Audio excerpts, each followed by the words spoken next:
بسم اللہ الرحمن الرحیم۔ شروع کرتا ہوں اللہ کے نام سے جو بے انتہا مہربان نہایت رحم کرنے والے ہیں۔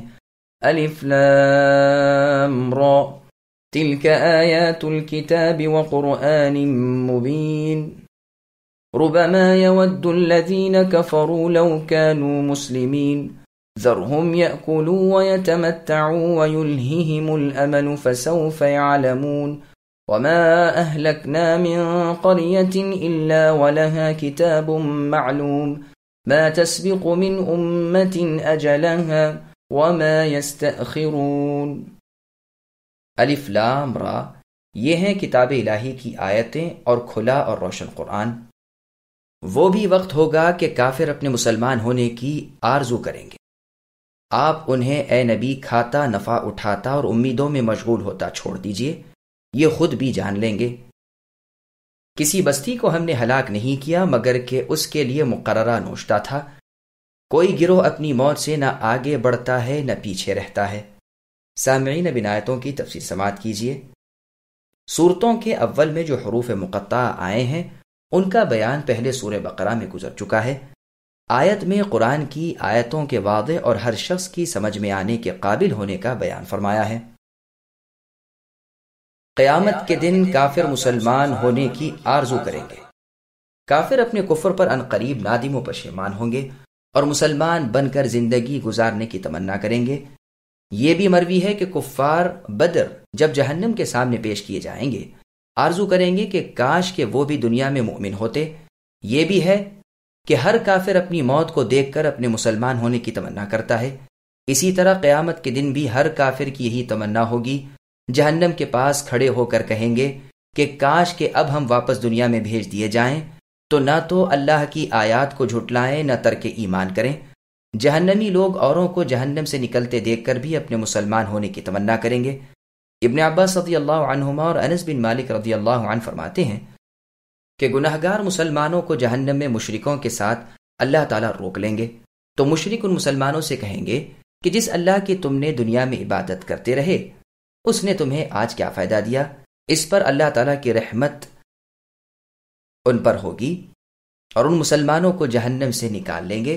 اس وقت کافر تمنا کریں گے کہ کاش کہ وہ دنیا میں مسلمان ہوتے۔ یہ روایت تفسیر ابن جریر طبری میں ہے۔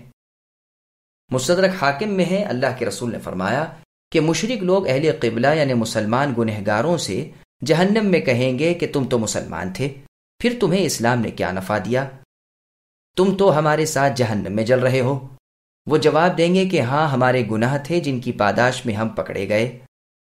اس میں یہ بھی ہے کہ ان کے چھٹکارے کے وقت کفار کہیں گے کہ کاش ہم مسلمان ہوتے اور ان کی طرح جہنم سے چھٹکارا پاتے۔ پھر رسول اللہ صلی اللہ علیہ وسلم نے اعوذ باللہ من الشیطان الرجیم پڑھ کر شروع سورے سے مسلمین تک تلاوت فرمائی۔ یہی روایت معجم الاوسط للطبرانی میں اور سند کے ساتھ ہے، جس میں رسول اللہ کے اعوذ باللہ پڑھنے کے بجائے بسم اللہ الرحمن الرحیم کے پڑھنے کا ذکر ہے۔ اس میں ہے کہ ان مسلمان گنہگاروں سے مشرکین کہیں گے کہ تم تو دنیا میں یہ خیال کرتے تھے کہ تم اللہ کے اولیاء ہو، پھر ہمارے ساتھ یہاں کیسے؟ یہ سن کر اللہ ان کی شفاعت کی اجازت دیں گے، پس فرشتے اور نبی اور مؤمن شفاعت کریں گے اور اللہ تعالیٰ انہیں جہنم سے نکالتے جائیں گے۔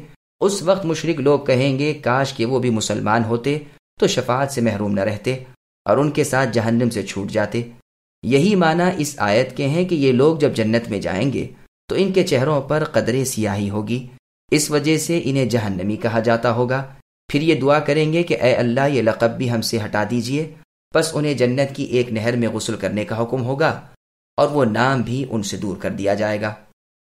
یہ ہے فرمان ربما یودو میں۔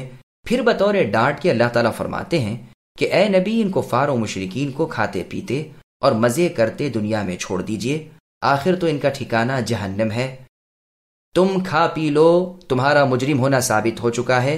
انہیں ان کی دور دراز کی خواہشیں توبہ کرنے سے، اللہ کی طرف جھکنے سے غافل رکھیں گی، ان قریب حقیقت کھل جائے گی۔ پھر اللہ فرماتے ہیں ہم کسی بستی کو دلیلیں پہنچانے اور ان کا مقررہ وقت ختم ہونے سے پہلے ہلاک نہیں کرتے، ہاں جب وقت مقرر آ جاتا ہے پھر تقدیم تاخیر ناممکن ہے۔ اس میں اہل مکہ کی تنبیہ ہے کہ وہ شرک سے، الحاد سے، پیغمبر محمد صلی اللہ علیہ وسلم کی مخالفت سے باز آ جائیں، ورنہ مستحق ہلاکت ہو جائیں گے اور اپنے وقت پر تباہ ہو جائیں گے۔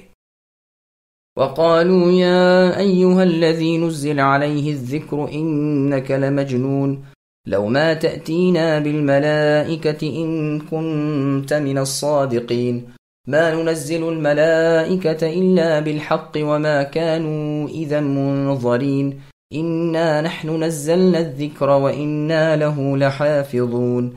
اور کہنے لگے کہ اے وہ شخص جس پر قرآن اتارا گیا ہے، یقیناً تم تو کوئی دیوانے ہو، اگر تم سچے ہو تو ہمارے پاس فرشتوں کو کیوں نہیں لاتے؟ ہم فرشتوں کو حق کے ساتھ ہی اتارتے ہیں اور اس وقت وہ مہلت دیے گئے نہیں ہو سکتے۔ ہم نے ہی اس قرآن کو نازل فرمایا ہے اور ہم ہی اس کے محافظ ہیں۔ سامعین، اب ان آیتوں کی تفسیر سماعت کیجیے۔ کافروں کی سرکشی، ضد اور تکبر۔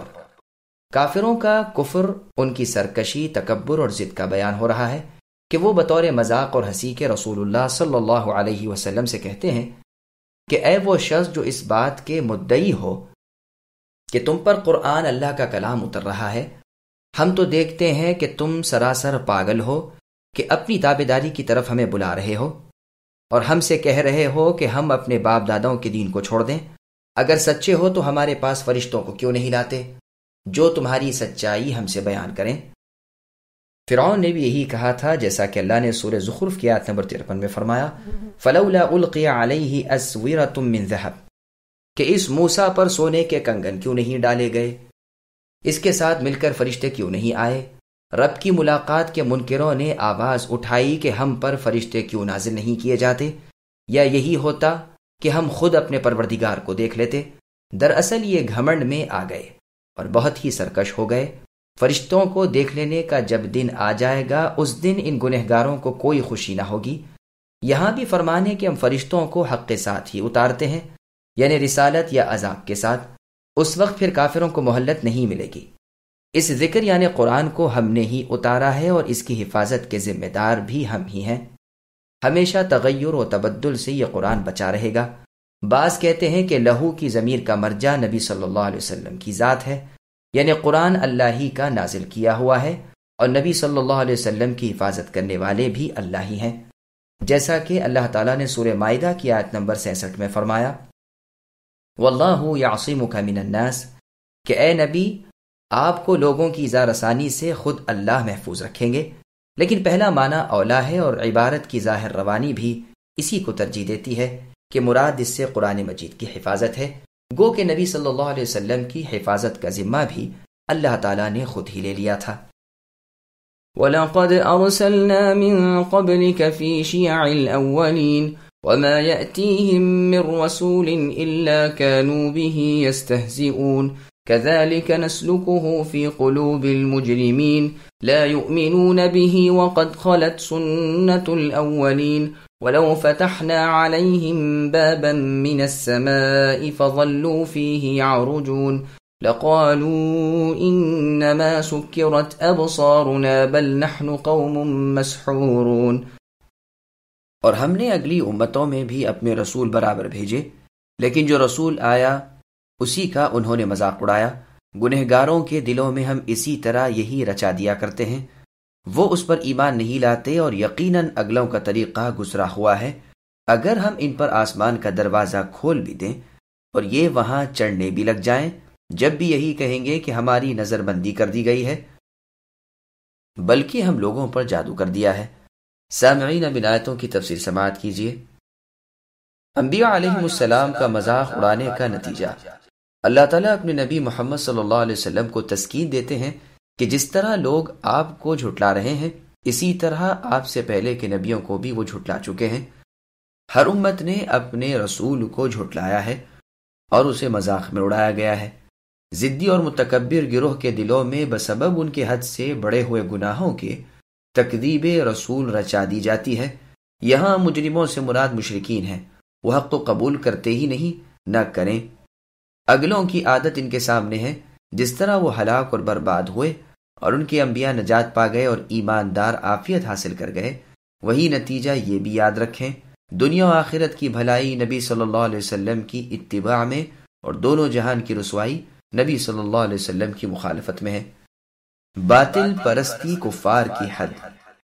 ان کفار کی سرکشی، ضد، ہر دھرمی، خود بینی اور باطل پرستی کی تو یہ کیفیت ہے کہ بالفرض اگر ان کے لیے آسمان کا دروازہ کھول دیا جائے اور انہیں وہاں چڑھا دیا جائے تو بھی یہ حق کو حق کہہ نہ دیں گے، بلکہ اس وقت بھی ہانک لگائیں گے کہ ہماری نظر بندی کر دی گئی ہے، آنکھیں بہکا دی گئی ہیں، جادو کر دیا گیا ہے، نگاہ چھین لی گئی ہے، دھوکہ ہو رہا ہے، بے وقوف بنایا جا رہا ہے۔